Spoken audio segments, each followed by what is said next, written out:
My name is Lul Mengesha, and I'm an entrepreneur. I currently run a small data sciences service company called Datable Services, and I'm also exploring much more of my creative side in writing and filmmaking.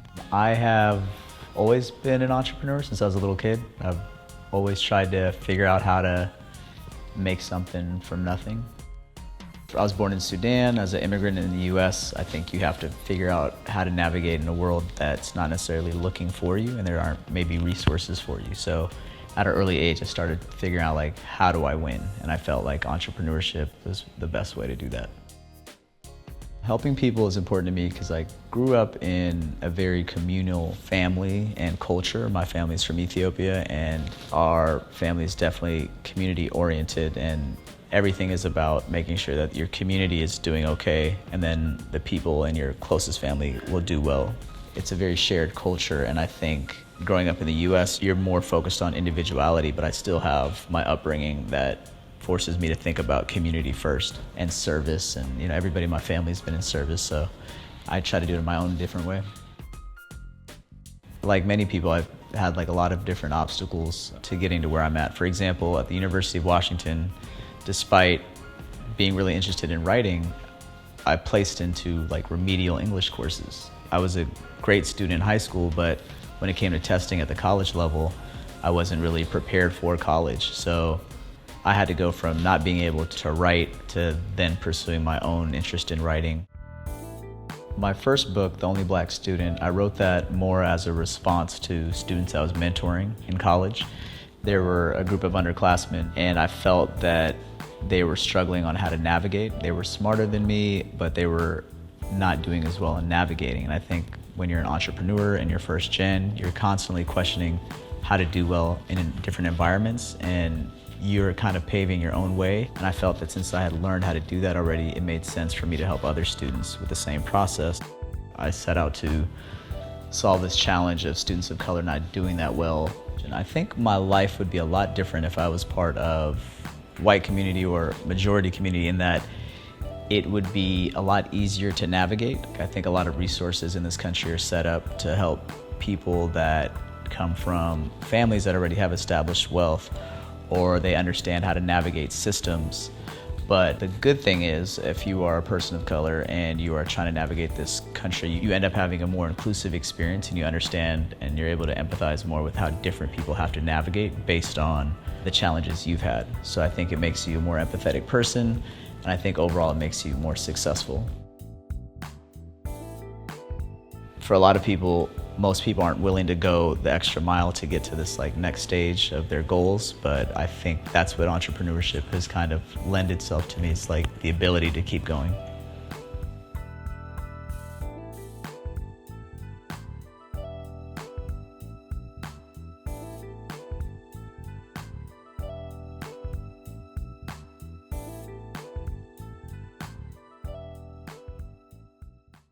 Causing many to point the finger squarely at climate change. But climate change has certainly made it a lot worse. And that's when you get unprecedented damage and threat. That's the perfect recipe for intense wildfire. People that inhale this smoke now face health risks. People are more concerned about helping oil companies than helping their own families? I don't think so. I don't think so. This is about our lives. The world is waking up. And change is coming whether you like it or not.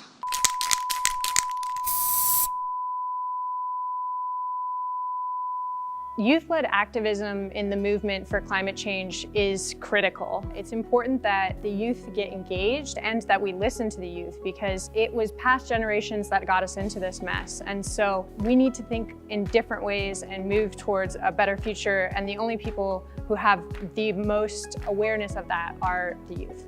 I want to fight for our planet. We, as the youth, the next generation, we are going to be getting the majority of the consequences of climate change. And the older generation had their time. It's time for us to really rise up, take our role, and take back our lives. This is what democracy looks like.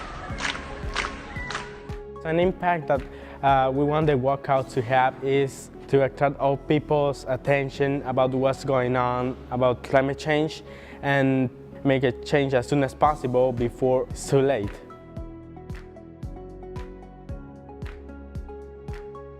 The most concerning thing about climate change is just how fast it's happening and how little we're doing to stop it. I participated in the walkout because I felt like I hadn't been doing as much as I felt like I could to help support climate change. Something that I think should be done against climate change is to keep protesting until all the governments listen to us. We need to stop using fossil fuels. We need to move towards a future that has renewable energies at the forefront, and of course planting and maintaining trees in our forests. Climate change is not a lie. Do not let our planet die. How people can support the movement is to just be aware of what you're doing. Think about who you're hurting. So I really think that youth activism matters because for too long, youth have been at the back burners and not tapped into as the vital resource that it is. For too long, we've been told that we are not realistic enough. For too long, we're told that we're too fiery, too sensitive, all these different things that have really been told to put us down. And in the end, we are gonna be the ones that face the repercussions, face the consequences of our previous generation's poor choices. So I tell you today, go out, find your community, find your pathway, find your organization that's doing its part for climate action because you matter and your voice matters in this movement. We are fighting for our lives. We're gonna take care of it because no one else is.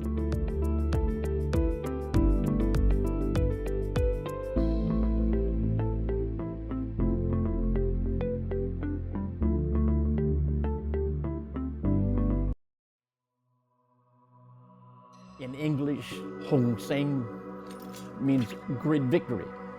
This means the time of the revolution, the Boxer Rebellion, that time. That's when my style started. And most of our teachers were all in secret societies. It started in around 1851 maybe when it started, and there was a revolution going on. And that's how we became famous, and we got into lots of real fighting.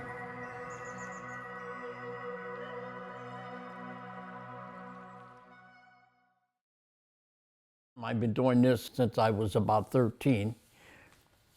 So I stayed out of trouble because, and I'm from San Francisco, and my age at that time, many years ago, everybody gets in trouble. So we all learn to keep each other out of trouble and learn to do this. If you learn what I learned, you're supposed to have a good chance to overcome most fight situations. And I have been lucky in that sense. I was at one time a member of a different type of triad. So I had to get away from drugs, get away from gangs, that type of thing. Well, to me, Kung Fu, it soothes me out. It makes me calm. It helps your rhythm. It helps you think. It makes you relax. It makes you concentrate. It's all good. It should help any relaxation. But Kung Fu is kind of slowing down a little bit in America. It's not every day now because the fire isn't there like it used to be, because everybody used to go to the movies. But now it's there, but not as much. It's not really dying out. It's becoming part of the mainstream in America. And it's just it's become part of everyday life. Everybody knows what it is. It's not a mystery anymore. People see it, and they acknowledge what it is. Bruce Lee, Jet Li, Jackie Chan, all these stars. People begin to see it that they could do this now. Before, they couldn't do it. Now they practice, they know they could do it. So it's more obtainable now. And now at my age, I enjoy my life and take it easy. And like I said, I help young people try to be good citizens, good people. I always hope that I'll have a good student who'll take over, do better than me, be continue to carry on like I did for my teacher, Julie Ong. I hope someday that I'll have a whole bunch of people. I have quite a few now that have learned a lot, but they went on their way. It's like anything in life, you know, when the children get older, they go do a job, they have their own families. Same thing this is just like that, same thing. They grow up and they go off on their own. I hope someday that maybe someone will end up teaching a little more than me. I will always want to continue Kung Fu until I cannot anymore, meaning I can't walk or talk or do anything, or I'm too sick. I love it. It's just a sport to me, like basketball, football. It's my sport. I'm Filipino, Chinese, and Irish. So I have Chinese blood in me. So it's part of my culture. I hope it continues. I hope I'll last. From the heart attack, which I had about, 2017, to now, yeah, I like life, you know. I don't want to take chances anymore. I have to pay more attention to whatever you like. As time goes on, you get older, you have to be a little careful. Sometimes when you bump yourself and you're older, the bruise stays for a very long time and it gets harder to heal. Yeah, take it easy, you know, do something a little bit easier sometimes, especially as you get older. Take it easy on your body. Your body and my body is just like a car. It will get old. Things will break. You have to keep up and maintain them. Sometimes you can't go hard all the time. You have to go a little slow. Take it easy. Continue what you're doing because you love it.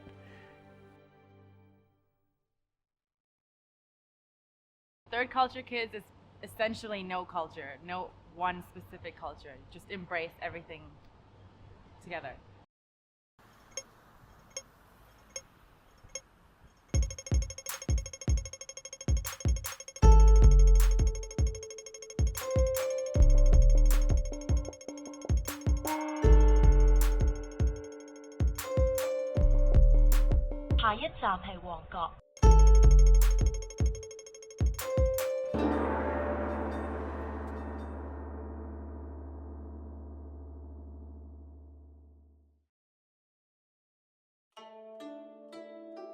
I'm either or neither. I think it's one of the biggest needs, or the most important needs as a human being, is to feel like you belong to a place or you belong within your tribe. I think as human beings we are very tribal, and without that you sort of feel a little bit displaced. When I'm with my Filipino parents, I'm a Hong Konger. But when I'm with my Hong Kong friends, I'm a Filipino. So, you know what I mean? So you're like either or neither at all. I think Hong Kong's definitely an international city. I mean, there are its flaws. I feel like you're in this machine that constantly churns out money. Everyone's kind of robotic in that sense. But when you do find little groups of people that are really different, it's a beautiful place. You can really come together and you can find bits of everything in such a small city. I just think it's a bit redundant to classify groups, people by their countries, especially if they've never lived there. So it's silly and it's closed-minded.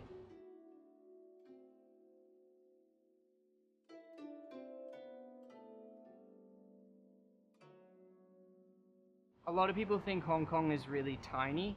I think Hong Kong is actually a whole bunch of mini countries in a way. There's so many different areas. There's pockets of nature and smaller villages and fishing communities. You can kind of jump around, and even you can be reintroduced to a new culture Like you may start to hang out in an area where there's a lot of Nepalese or a lot of Filipinos or a lot of Indians, and maybe you didn't grow up with that.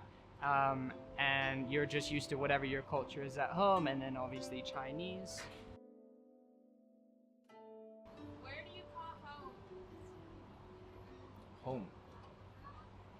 I like the idea of working towards feeling more home in more places around the world and not being stuck to one place. I can't really think of a place that I feel more at home than anywhere else. I just feel at home, regardless. So I guess being a TCK kid, I feel at home everywhere.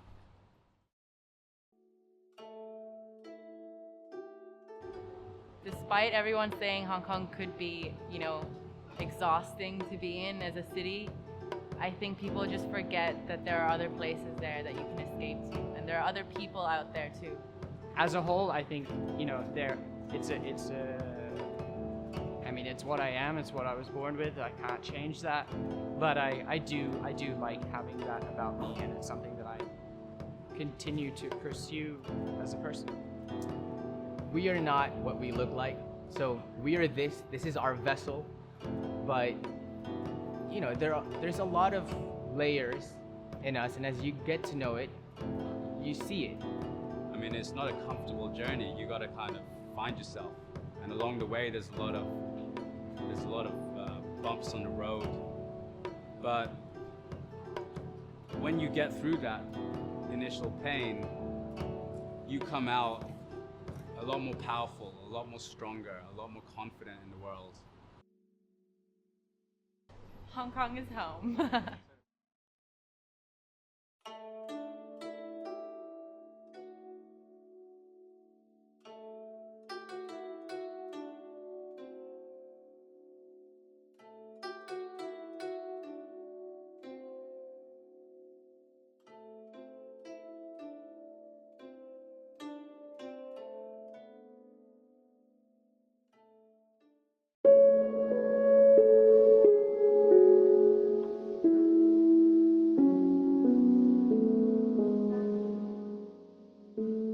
Human is created for happiness, as a bird is created for flight.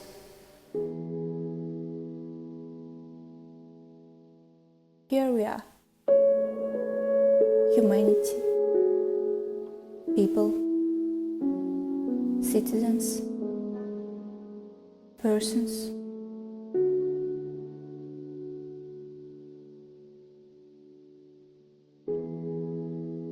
Despite some historical events, we all came to the conclusion that it is normal for people to be different. We wouldn't live to these days being identical. It is unnatural for a person just as much as it is natural for us to be happy.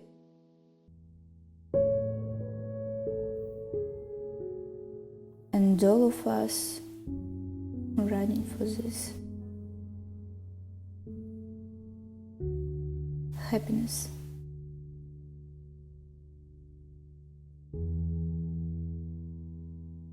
Different things makes us happy. Happiness makes us different.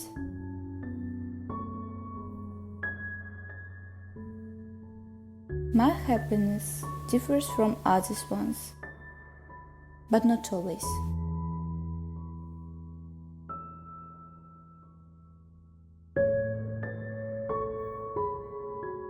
Happiness unites when we find someone who can share happiness with us. Happiness unites and disconnects no less.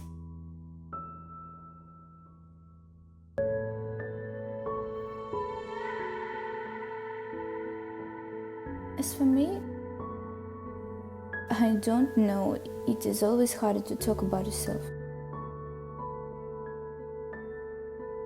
I haven't yet met a person who became happy from green color just like me. You can believe or not, but I live in a green room. Everything here is green. Books, walls, bed, plants, curtains.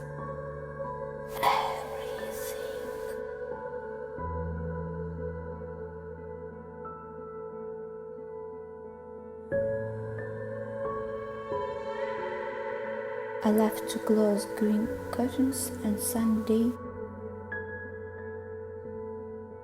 Do you see? Even there, here, is green.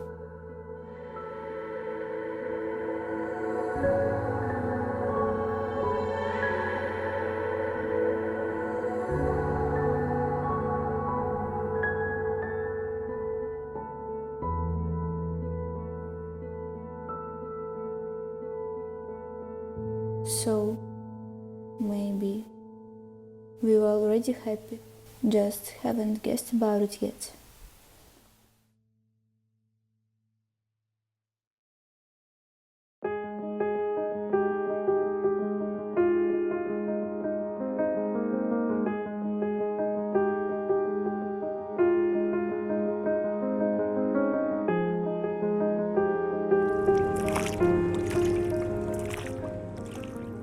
Turak River, Ghazipur, Bangladesh.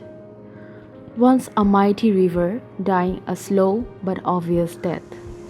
River pollution has been one of the main talked about topics in the environmental issue of urban Dhaka.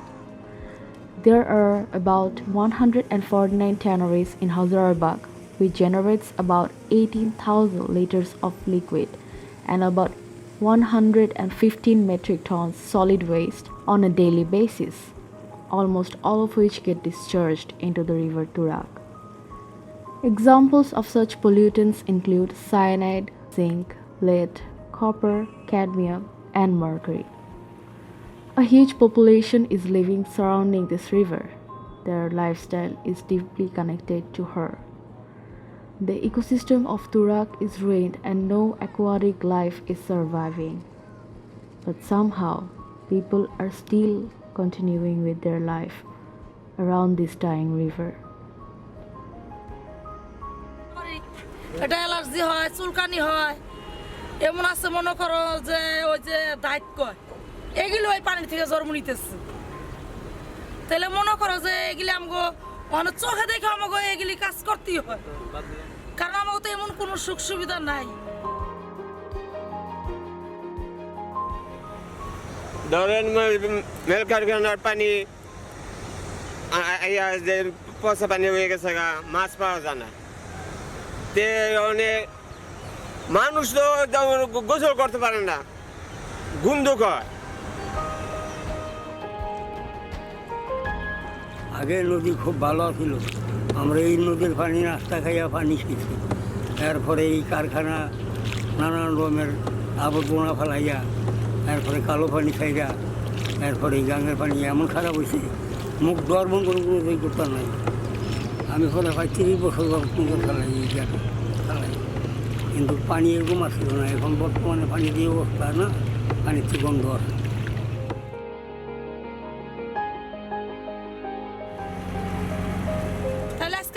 কারখানার পানিগুলো যদি এগুলো যদি নদীতে না নামাই দিত বা নর্দমাগুলো নদীতে না ফেলাইতো তাহলে নদী বেঁচে যেত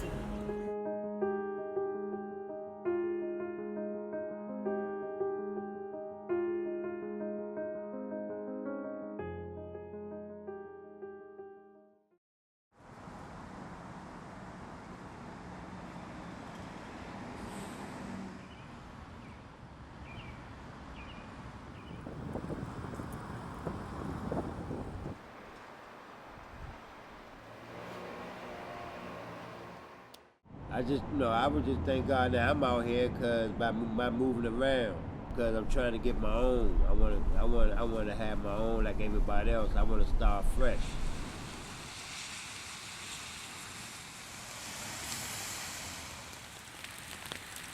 Puddles and puddles.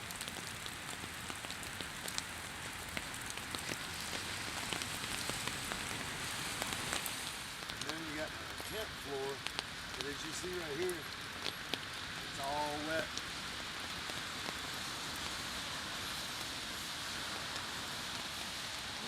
All the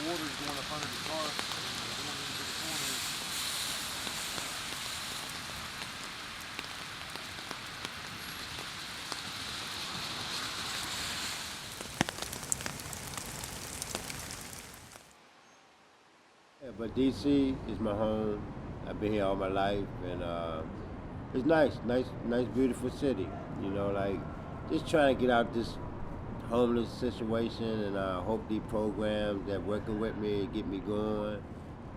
But I'm just happy I'm here, man. You know, ain't too much I can do, but till I get on my right track and path. You know, every day, you know, I move in here and there. You know, I just been looking on my own for other things, and I'm just not. It's just not opening the door for me. You know, so everybody I meet is, you know, very good people. I just trying to, you know, get myself going. You know, like.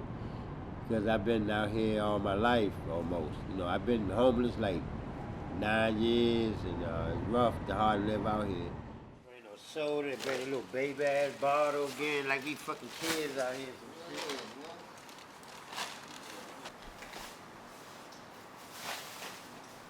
You know what? Everybody's that person where they at. Yeah. That's what they do. Trying to see some more fake-ass motherfucking people. To steal your shit. You holler about the Lord and God.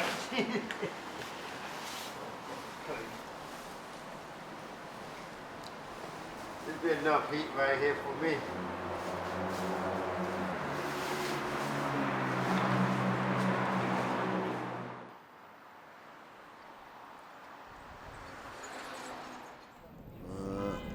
I've been an alcoholic most of my life. I don't know if it's hereditary or not, but my mother and my father were both alcoholics. So most of my family was, in fact. So I don't know if it's hereditary or if you grow up in an environment and then you just become, you know, so used to it, it's part of your life. That's just what you do. Hey. Hey.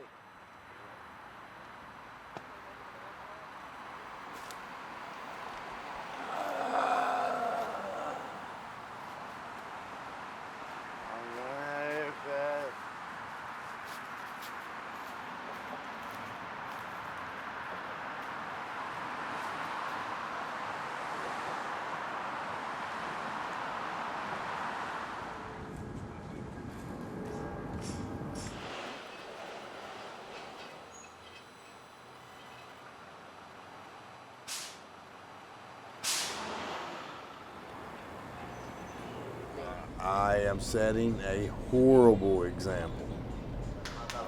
Needs a fucking cigarette.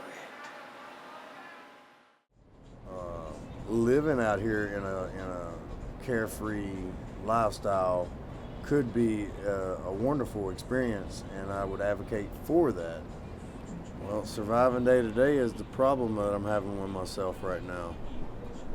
That's all I'm doing. Basically surviving day to day. That's all I do. Whatever I need at this particular moment, which is food. I probably need to go get some food in me. So I figure I'll go hustle up something to eat and charge my phone while I'm sitting there trying to get something to eat. But other than that, what's my plan? None. No, I don't have any hope of housing. They done told me that. I was on the list. I was up to the point where they were processing the paperwork for me when they said that because of my charges, I did not qualify for the program. No sex offender is qualified for the program. That was the whole issue. So I can only assume that nothing has changed and basically have no hope of getting any kind of housing voucher program. Yes, I need to talk to him about some tokens. I need to get some tokens. I gotta go see my case manager tomorrow. Okay, who is this? Willie Walker. Okay, I will give him a call. Give me 1 second, Mr. Walker. Okay, I appreciate it. Thank you. Yep. Vouchers popped up, so I don't know where she gonna start me from there. I got some good news for you. Miss Tanner up at that main office, she said my voucher came through. I gotta go meet her tomorrow. That's why I came to ask for the tokens.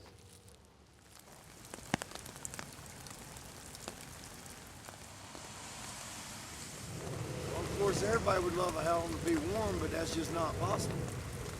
Not even remotely possible. Zero hope of that.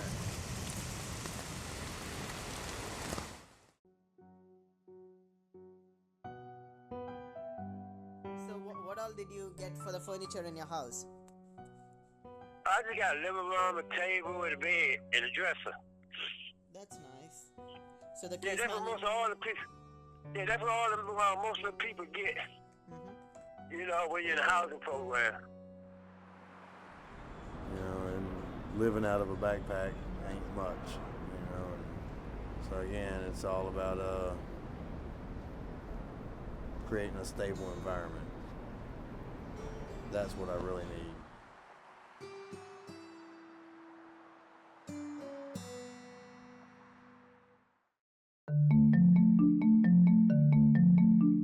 The San Ysidro Port of Entry in Southern California is the busiest land border crossing in the Western Hemisphere.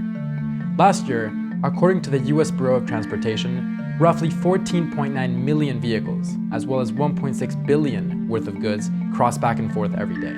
However, the residents of San Ysidro, which is 93% Hispanic, have not felt the economic boom. The region is home to almost 70,000 people who live below the federal poverty level. Per the San Ysidro School District, nearly 1 in 3 students are homeless. Many residents are also worried about the port of entry's impact on their health. Crossing vehicles sit in traffic for up to 2 or 3 hours, idling exhaust into the immediate area. Children are forced to breathe this polluted air, which studies have directly linked to childhood respiratory issues. Idling is when a vehicle is stopped. It's the motor's running, but it's stopped. It gives out higher emissions than as if it were running on the freeway. There's higher asthma rates in San Ysidro. What do? The federal government has a border right in the middle of this community.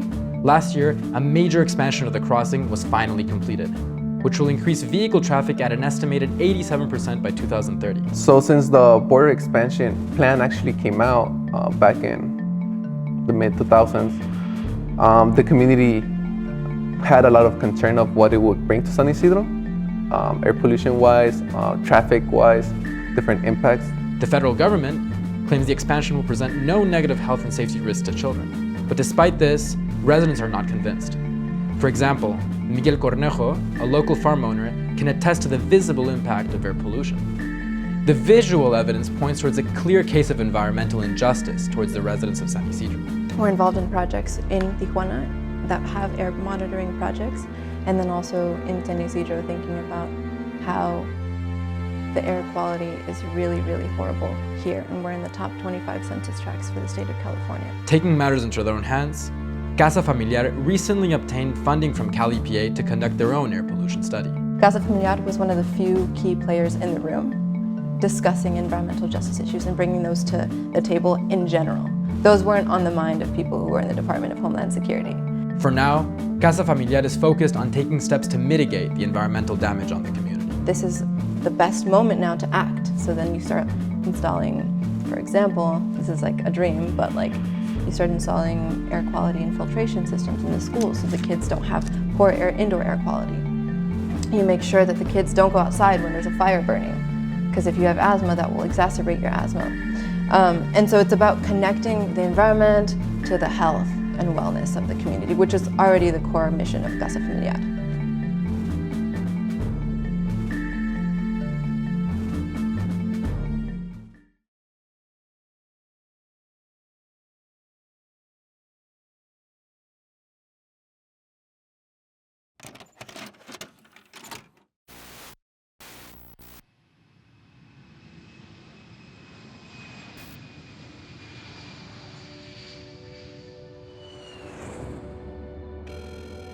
Hi, hello Lola. Hi, Mom. Is Dad there? Yes, he is. How was your day? Was good. How is everything going with you there? It was fine. It was just a little bit busy. I wanted to kind of interview you guys about our family's journey of immigration.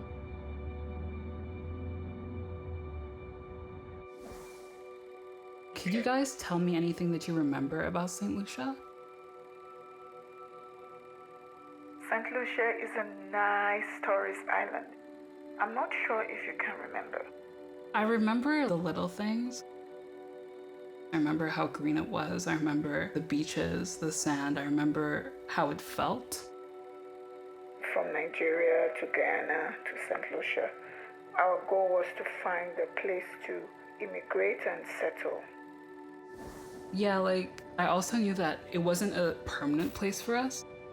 And then, of course, we immigrated to Canada, which was kind of like the cutoff mark for that sense of childhood that I felt in St. Lucia for a really long time.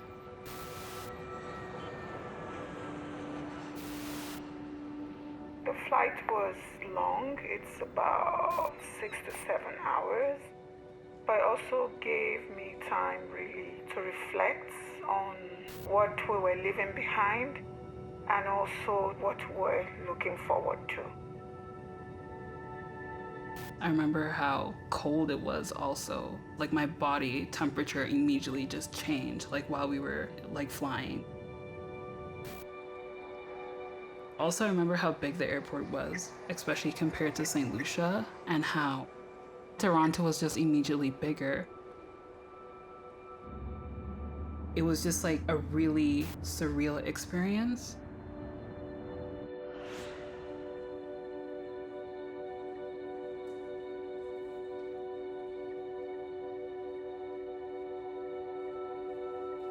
The first year was especially quite challenging. But of course, we looked forward for more opportunities for you. Mm-hmm. Yeah. But gradually, I would say we are more settled now.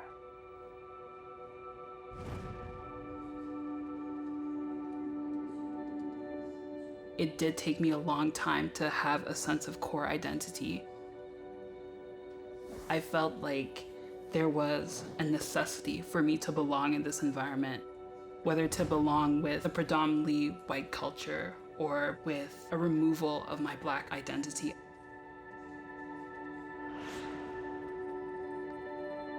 Immigration, it is not the only factor in becoming who you truly are. As a young person, you are trying to grow on a daily basis and learn every day about yourself. But this will take time.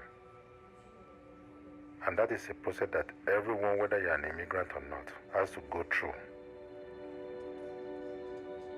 Yeah, that's true. When we first came to Toronto, I didn't know what the journey was gonna be like because I just had such a strong sense of you and Mom as my providers and constantly being there for me and that sense of home. It brings up a lot of feelings, but it gives you a sense of journey. It gives you a sense of goals. It gives you a sense of progression. But I also still have that sense of home, but I have a sense of who I am, which I think is really, really amazing. So, yeah.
الله أكبر الله أكبر أشهد أن لا إله إلا الله أشهد أن محمدا رسول الله. Ya Allah, allow us to help our loved ones in any way possible. Ya Allah, there's so many people going through struggles that we don't even know, so allow us to be aware of this. Allow us to have empathy for those who are in need and to truly understand the situation and to help us put ourselves in their shoes and to help us treat them the way we would want to be treated. I didn't believe I had depression until last year. I didn't fit that mold of a depressed person, a person who doesn't get out of bed, a person who doesn't enjoy things as much as they used to.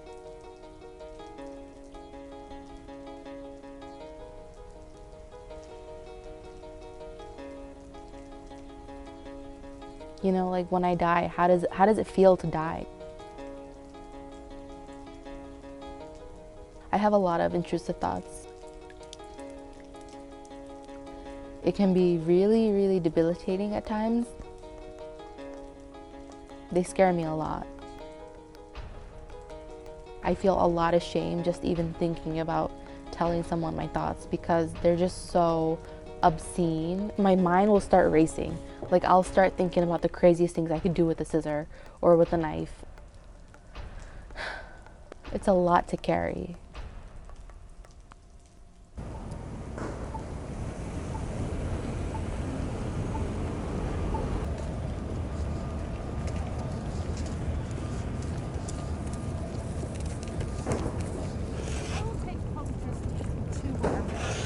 Getting mad.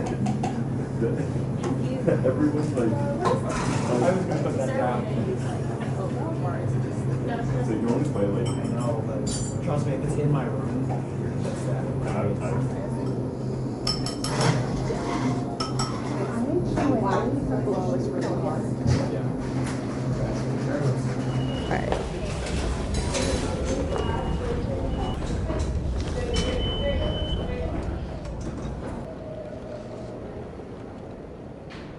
I am engaged.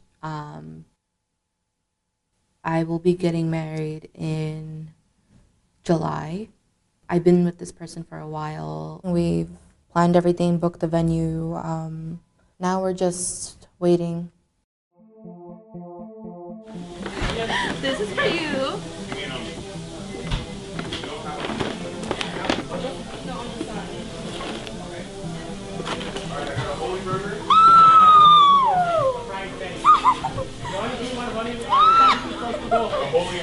Did you guys get these? Oh my god! I do! Very unconventional place to do it, but I would love to be your bridesmaid. This is the best place to do it. When I get married, I expect to be, you know, like working, making money, and like I'm a very career-oriented person. I like being outside, I like socializing, I like having like me time. I'm very, very, very independent, and he understands that.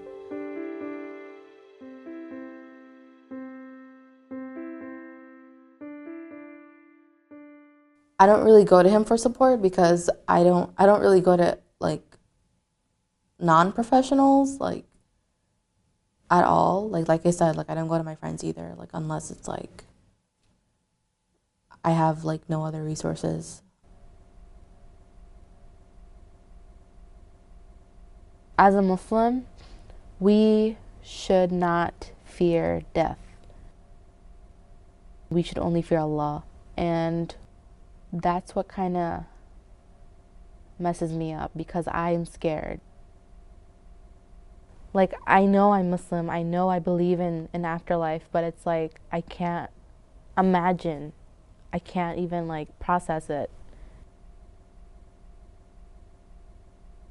I hope everything's gonna feel different because I can't, right now I'm stuck in like a gut.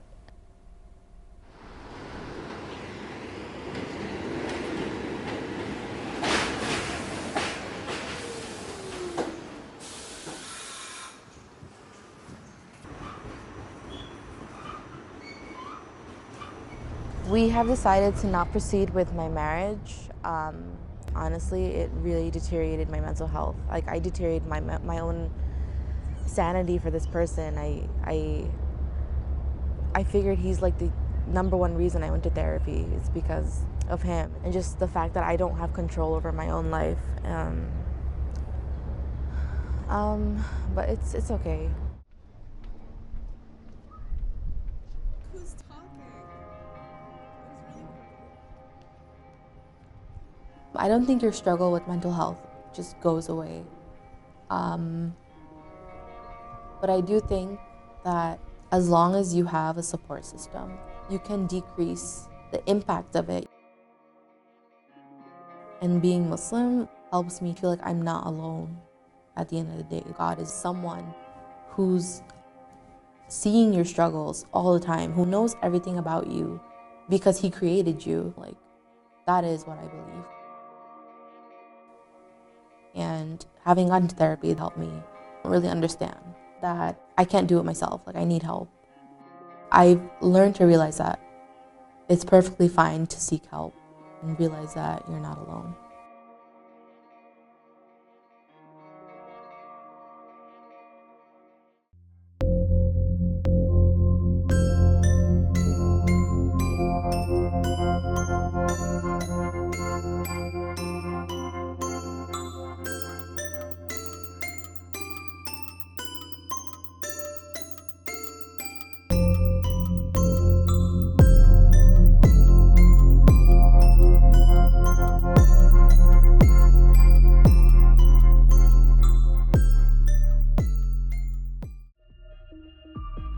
My name is Chris Eliers, aka Cream the Barber, and I'm from San Francisco, California.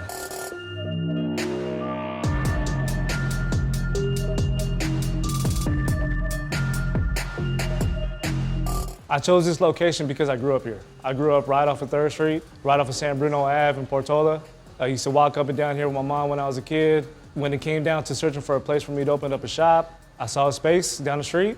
Next thing you know, I'm sitting at the desk signing papers. Now I got 2 shops in the same neighborhood, so there it is. This is all family, first of all. We are all independent contractors, so we run our own businesses. This is their office, that chair, that station, the mirror, that's their office. We work together for one greater cause, and that's to give the best haircuts in the city of San Francisco. Was it difficult to open my barbershop? Absolutely, 100%. Ain't nothing easy about this. You know, people will tell you, oh, you're just barbers, you're just a barbershop. That's nothing, that's not a real business. Oh, yes it is, yes it is. And it is extremely hard. You know, everything from finding a space to finding a group of wonderful barbers. It's hard to open up a business, let alone a barbershop. There's a lot of trials and tribulations, a lot of road bumps along the way, but if executed correctly, you can make a decent living out of it.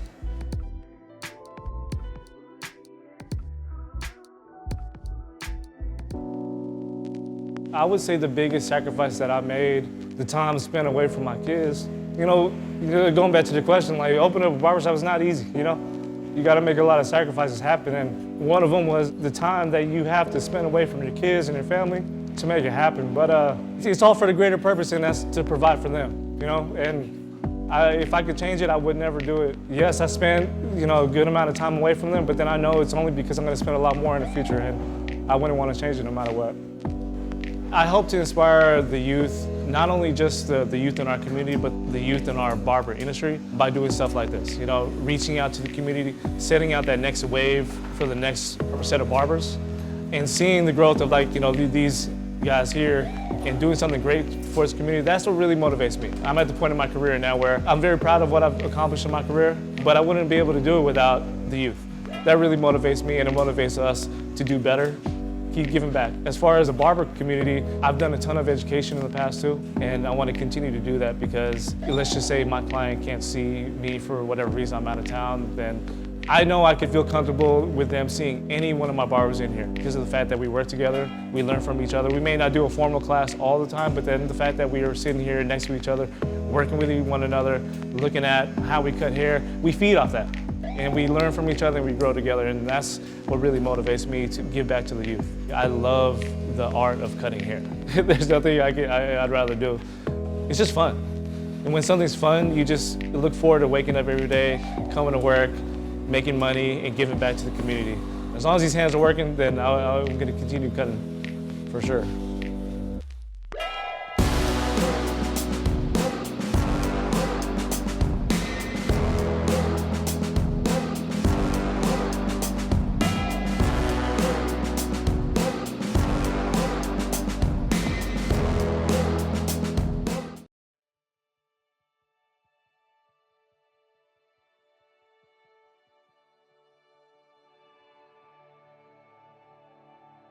I grew up in Mumbai. I am the oldest of 2 kids, so I have a little brother. My parents are both architects, and so they actually went to grad school here in Berkeley in California, and that was their first time leaving India. They spent 4 years here and then moved back to India to start their businesses and have us and have their kids.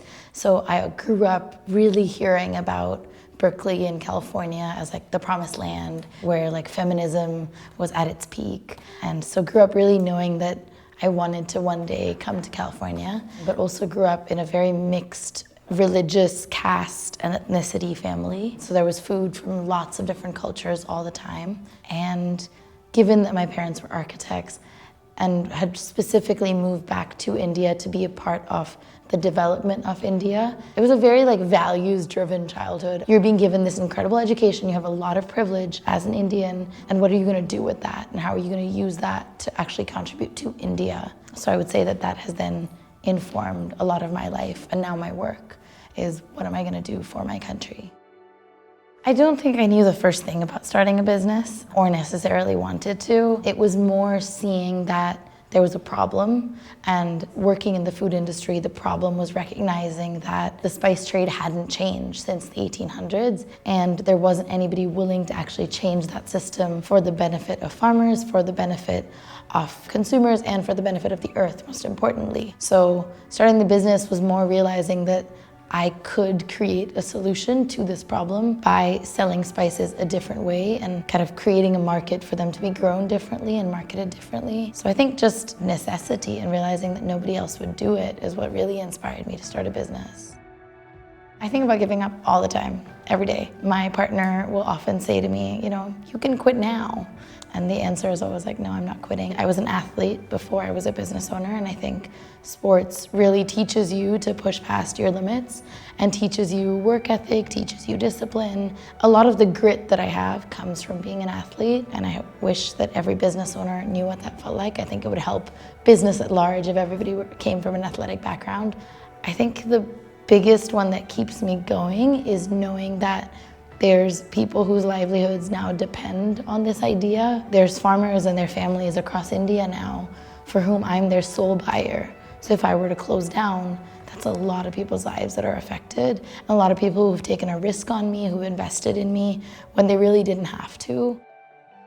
I grew up with turmeric in every part of my day. When you're a kid, you often get scrubbed with turmeric and chickpea flour as an alternative to soap. In a traditional Indian breakfast, you're having turmeric in your breakfast, in your lunch, in your dinner.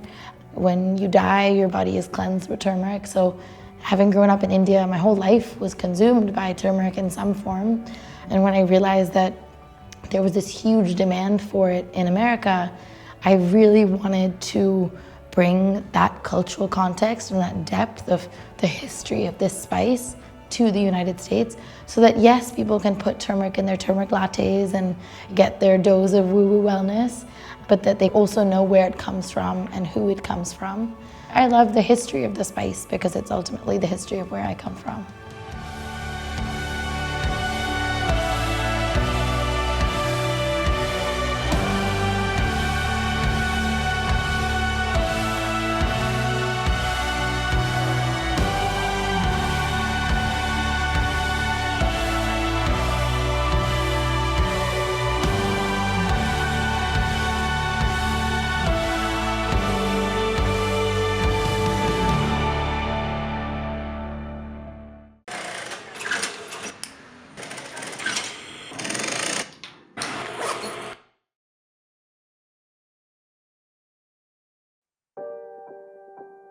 At any given time, there are more or less 30 million Filipino students who get brand new school bags.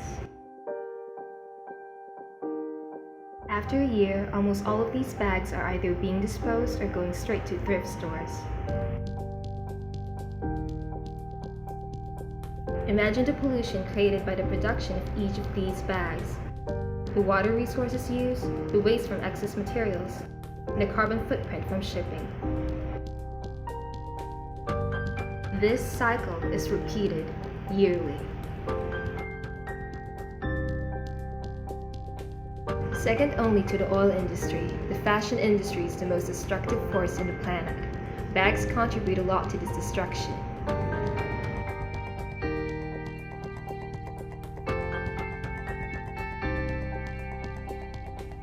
But what if we give Filipino students access to upcycled backpacks?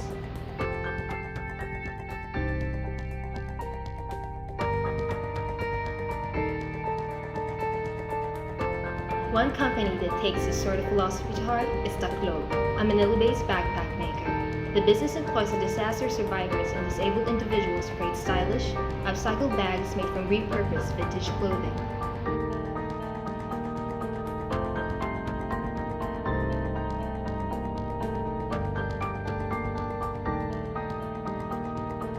Nag-umpisa talaga siya nung tumulong yung mga kaibigan namin for Yolanda. Nakita ko rin with my own eyes na short-term help may not really be good help.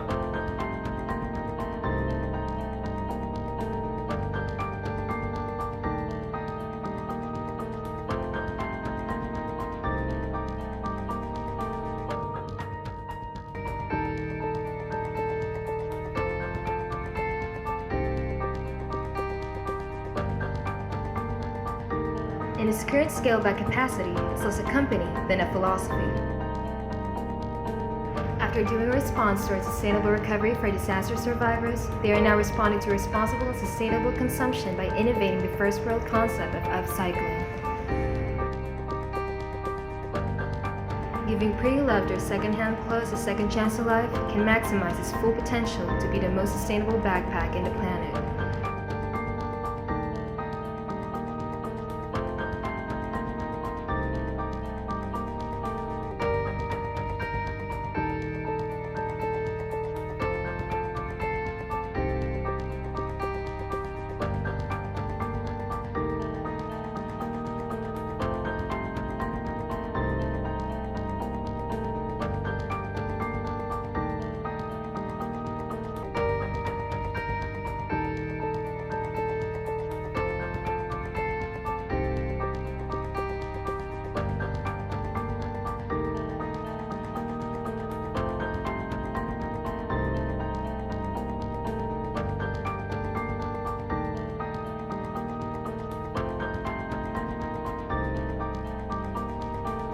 Upcycling is such a first world concept, but when you think about it, it's really just a mindset. When we widen our circle of concern to include not just ourselves or just our families, but to include the welfare of our communities and even the welfare of the country, that's the only time we can really impact change to happen around us.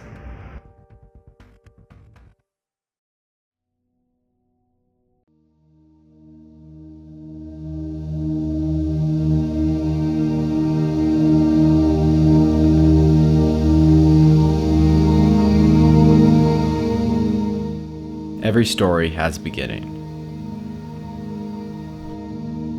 Breaking news, police are on the scene of a deadly shooting at the Tree of Life Synagogue in the Squirrel Hill neighborhood in Pittsburgh, Pennsylvania. At least 4 dead now. We have 3 officers who have been shot. 8 are confirmed dead. I'm sure that the death toll will probably rise.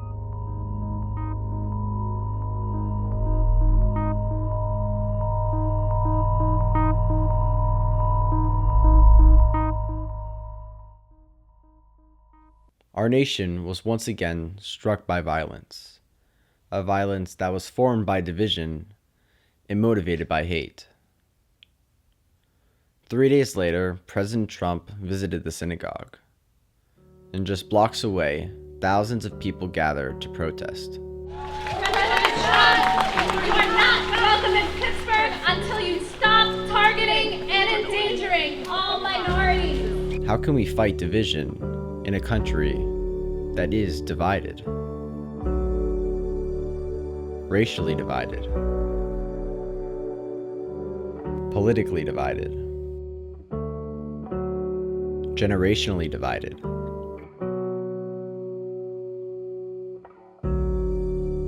systemically divided, ethnically divided. I am a born and raised Squirrel Hill Jew. I go to Temple Sinai up the street. I was youth group president. And of course, to divided by a president. Yeah, he's here, and it's ridiculous, you know, like the city didn't want him, petitions were out there. Clearly, the community does not want him to be here.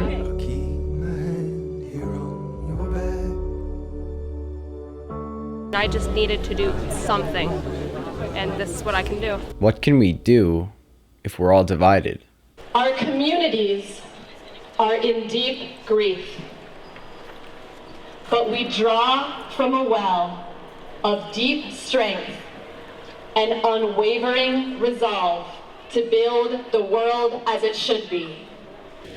Please turn toward each other. Face each other. Simply witness each other's grief and each other's strength. Baruch atah Adonai Eloheinu melech haolam dayan ha'emet.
Muslim community here made a commitment to standing with them and marching with them and doing anything the community needed. So they called us about this, and we all showed up. As one of the signs from the ACLU says, "We the people," and that the voice of we the people has to speak up. One of those 1 degree cities, we all are connected in some way, and it's very, very difficult to hear of people being taken and who was taken, you know, like Dr. Rabinowitz and his amazing work with the HIV patients.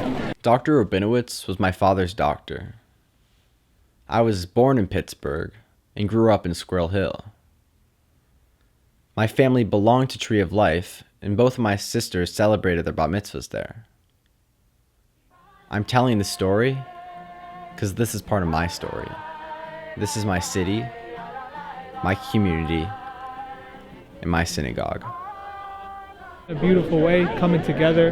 The solidarity was amazing to see. The love was amazing to see, and really shows you, wow, Pittsburgh is a very special place in the world. Maybe a divided people do not wish to stay divided.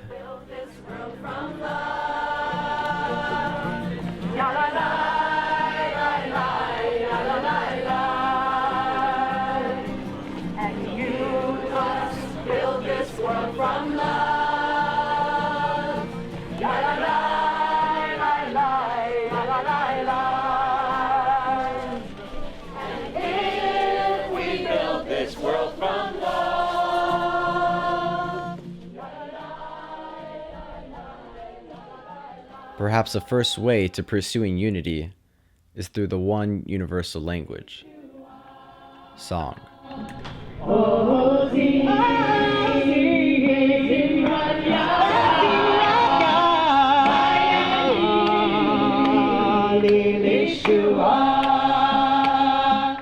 Every story has a beginning, middle, and an end. And the end to this story will only come when we choose to forget about what divides us and focus on the strength and love that comes with being united.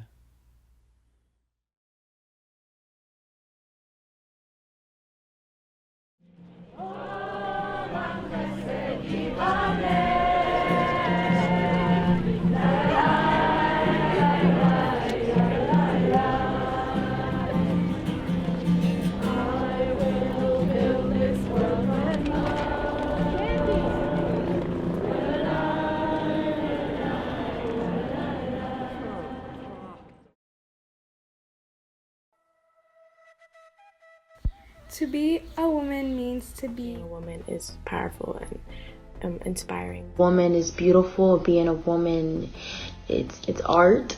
Be resilient. Compassionate. Being ambitious. A superpower. You're confident in everything that you do. You're beautiful. Apologetically yourself, being fearless. You're beautiful in your own skin. Knowing your worth, definitely being independent, knowing that you can be independent. As women go through so much adversity and equality and justice each and every day. All women are different. We all come in different shapes and sizes and colors, and how willing we are to fight for a basic human right. To me, being a woman means powerful. We are multi-talented and we are well-rounded. We have poise and confidence that allows people to see that you know who you are. Being strong. Share their intuition and the wisdom with others and allow other people to understand that what you mean is business. We are the center of the human race. We are the reason why people even exist to begin with. Artistic. To be a woman is we have the power to give life. Is to always remember that you can give the breath of a life. Being able to birth a child or to break barriers in your workplace that women before couldn't. Being there for each other and being loving and caring. Being a woman to me means being independent. But power, honestly. Intelligent. Strength. To be powerful. And talented. Brave. Go through, men wouldn't even be able to handle, not even half of it. The amount that we can do as women in this world is honestly endless, and I'm really proud of being a woman. Very proud to be a woman myself.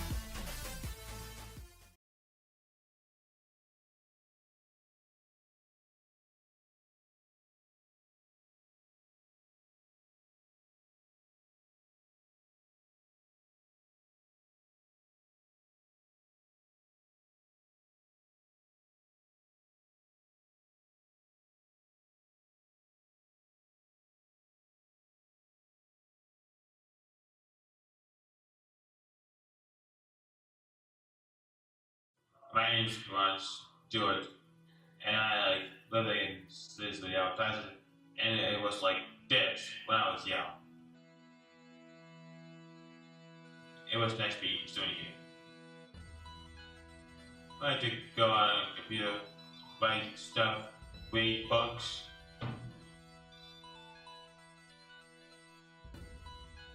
I like my passion.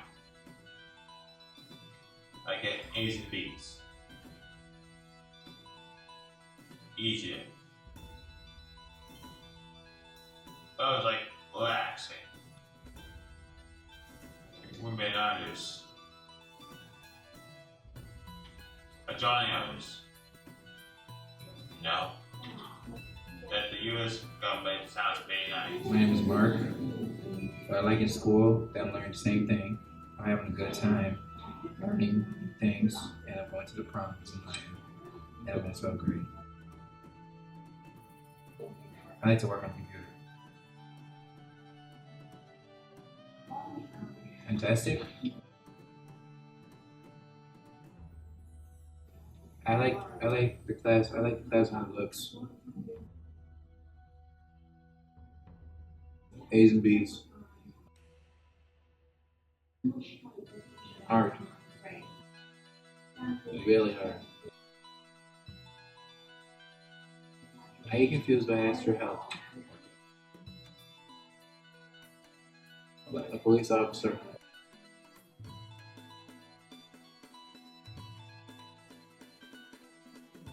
Dance. Ooh.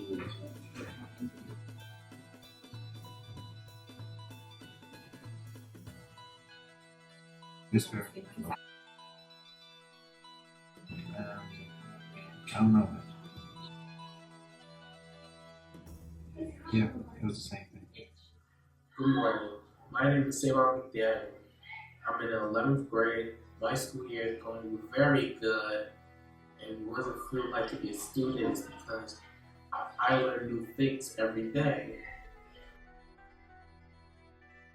I'd like to become a secretary. Of my classroom is organized. We put up certain pictures. Straight A's. It's very easy, but all of that is challenging, but I try my best. Secretary. So I like to become a secretary for like typing.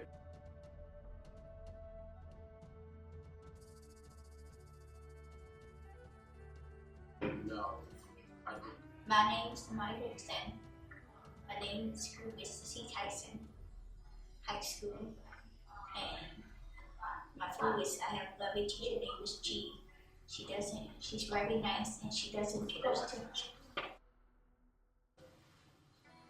I like to come home and learn because I'm fine with gym, and I like to get good grades, and I like to do some work, and I'm good at computer class, and like every day me and my class was supposed to play basketball. Sorry?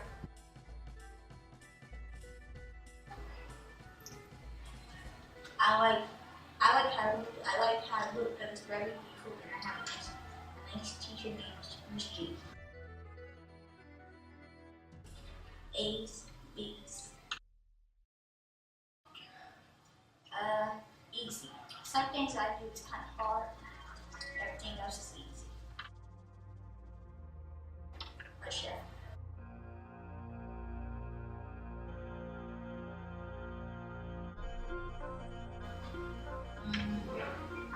No.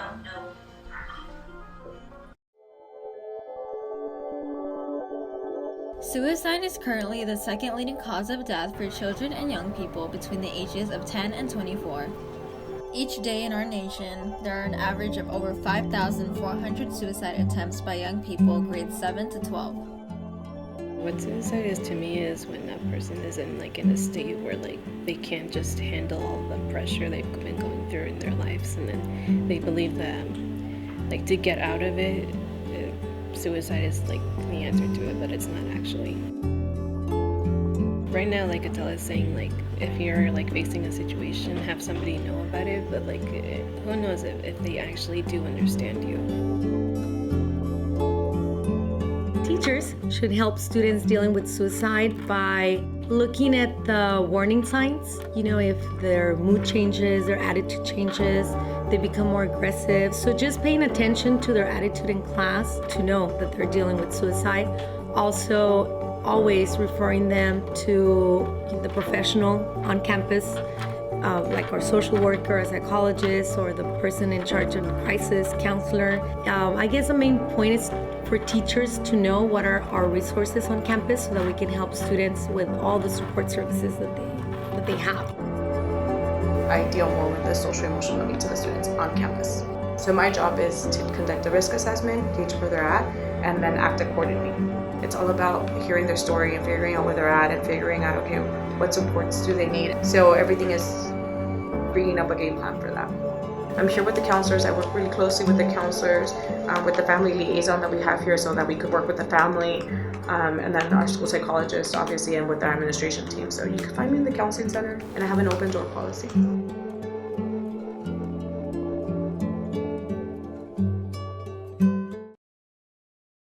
You see it over and over again. For over half a century, try to have a conversation with anyone about climate change. People just tune out. Climate change. Climate change. And the problem seems to be getting worse and worse and worse. Everyone has an opinion on it, and it seems like someone else is doing something about it. So you observe. You see and hear it so many times, perhaps passively even, that the urge to take action by this point has gone numb. You tell yourself you care, so you do your research and believe you're doing everything in your power to be part of the solution. But are you really?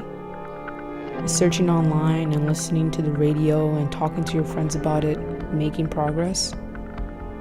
Or is there more to be done? There is nothing wrong with researching about a problem. If anything, I believe it is integral to educate ourselves about an issue that affects everyone. But I just believe that we become too passive with our responses when we see news about it, when we see Amazon fires, deforestation, when we see that the Arctic is melting.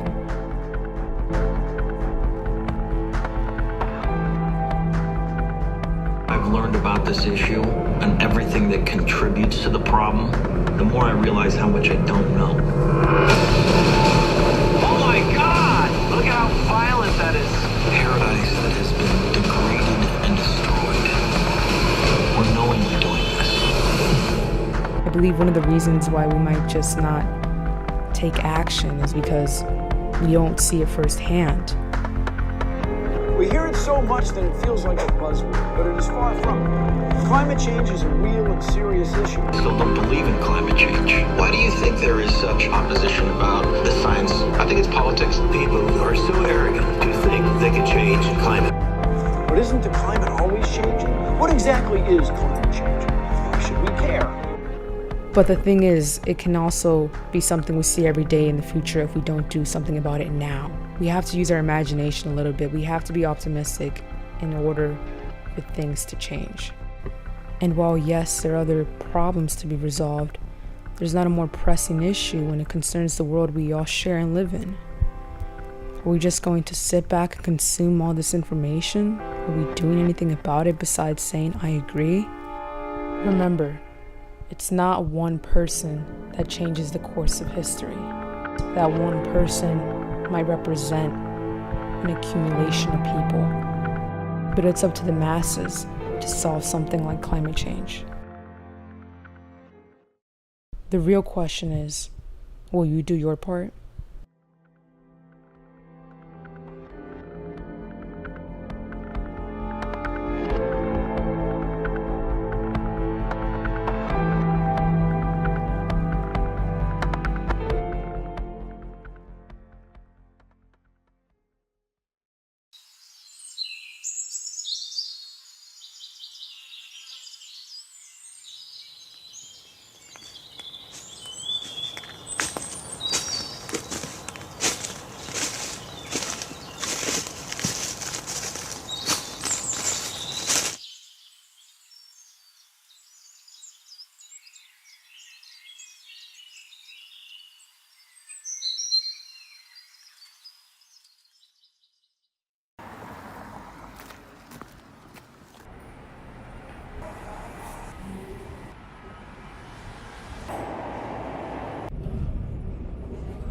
What did you just see? A train station? Lots of people maybe? Well, let us tell you what we see. A loud train coming into the station and people walking down these stairs. And every day, millions of people commute to work in urban areas like Chicago by train, car, bus, or even by foot. One thing is for sure, they make noise, lots of it, and apply pressure on the ground. But these different types of energy have something in common. They go to waste. But what if they didn't? The various appliances we use on our commutes, like traffic lights, street lights, electric signs showing arrival times, are small energy consumers, but scaled across entire cities, there is a real need for electricity. This usually means relying on non-renewable energies, especially when it's nighttime. But once again, what if it didn't? What if we could connect these two in a renewable and sustainable manner? Renewable energy is already used to power some of these components, such as solar panels on stop signs and parking meters. In fact, many efforts have been made in conjunction with the UN goals, specifically affordable and clean energy and sustainable cities and communities, which are critical in the quest for more sustainability around the world. But we think there's a revolutionary, reliable, and innovative solution to connect this wasted energy with the various components that could benefit from them. They're called piezoelectric transducers, or as we like to call them, PETs. You've probably never heard of them, but they're already used in some microphones. The idea is that you take mechanical energy and use properties of piezoelectric materials, such as their high dielectric constant, to convert it into electricity. A surface vibrates due to outside forces acting on it, like a sound or an applied force, and PETs can turn them into electric currents. In a microphone, this signal carries the information to a speaker or recording device, but we can use it to produce electricity for powering other items that we need. We think the best use for PETs is in subway stations, as they present the optimal conditions for both sound and pressure-based PETs. The stations are noisy, and a large number of people are concentrated in a small area, ideal for efficiency. You could line the walls with sound-based pets, especially near the tracks where loud trains come whizzing by, as well as add pet tiles that generate electricity when stepped on throughout the station. The Shibuya station in Tokyo is the living proof that pets work. Since 2008, special mats with pets have generated electricity, powering screens and signs. Since then, Japan has started implementing this technology in more and more of their stations. Now let's see just how efficient pets really are. To implement sound-based pets, it would cost about $8.90 per square foot. So to cover 900 square feet around the tracks and near corners, it would cost about $8,000. For pressure-based pets, it would cost approximately $86 per square foot. So to cover 200 square feet, it would cost about $17,200.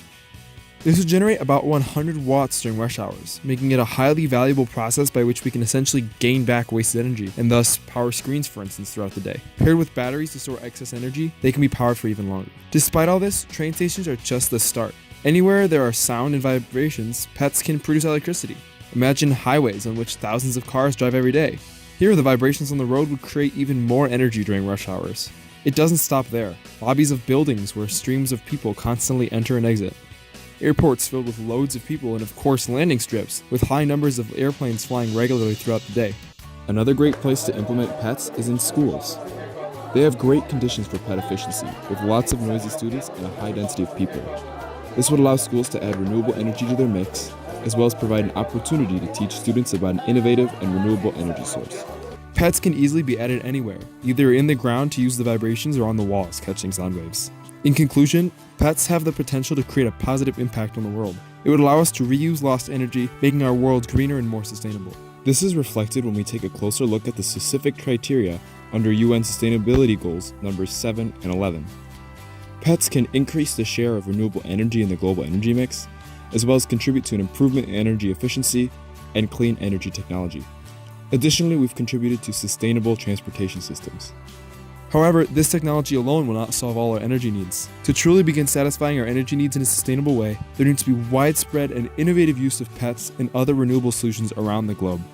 These efforts put together can truly result in a significant increase in sustainable energy production and pave the path toward a greener planet.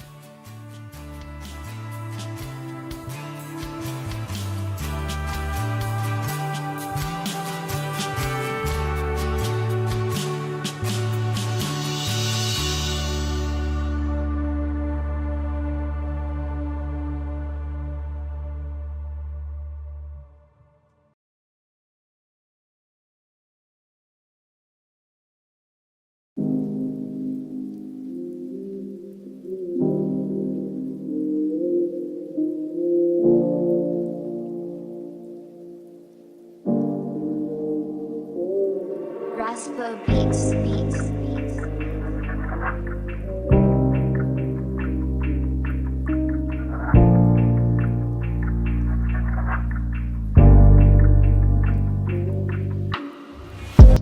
4 years ago, my father was killed by a drunk driver by the name of Alex Alvarez. First of all, actually, we don't like referring to it as an accident. An accident is something that was unpreventable, such as a tire blowing out or, rain on the road, but this is a crash. It was 100% preventable, but this happened 4 years ago. That being said, for me, it feels like an eternity since I last saw my father, but also that I saw him last week. It's important to realize to cherish those that you care about. Anytime you leave, whether you're in a bad mood or not, just make sure that they know that you love them. It's only been 4 years and I can't remember what his laugh sounds like anymore. He's not gonna be there when I graduate college. He's not gonna be there when I get married to walk me down the aisle. When I have that father-daughter dance, he's not gonna be there anymore. He died when he was cycling, and just so I have a little something with me every day, I wear this, and I haven't taken it off since. And it's a little comfort, but it's something that I enjoy having with me to at least honor his memory anywhere I go. Stupid jokes, all the little stuff that we take for granted, and that's the part that hurts the most. But all in all, what I can say about it is loss is something that you have to accept for the rest of your life and grow from it the best that you can.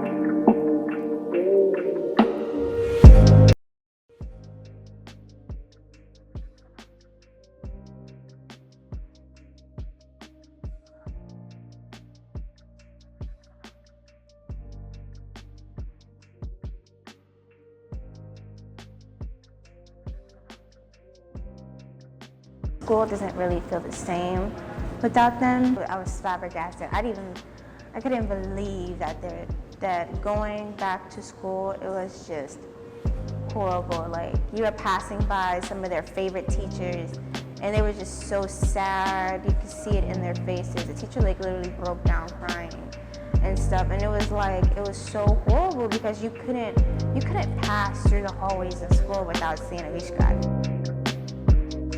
They lost all the good things that could have happened to them in the future, whether or not it was marriage, college. That will never happen. Their parents will never see them again because of one person's mistakes. So like I said before, you never think about drunk driving seriously. You never take it seriously enough until someone you love, someone you care for, someone you cherish has been ripped from this world because one person decided to be idiotic that day and take someone else's life away. To see such a vibrant, uplifting spirit just vanish, it was like the world just shook and stopped, and all of those boys, 3 boys, just leaving and trying to do something great in the world. They're not sleeping on the couch or playing around video games.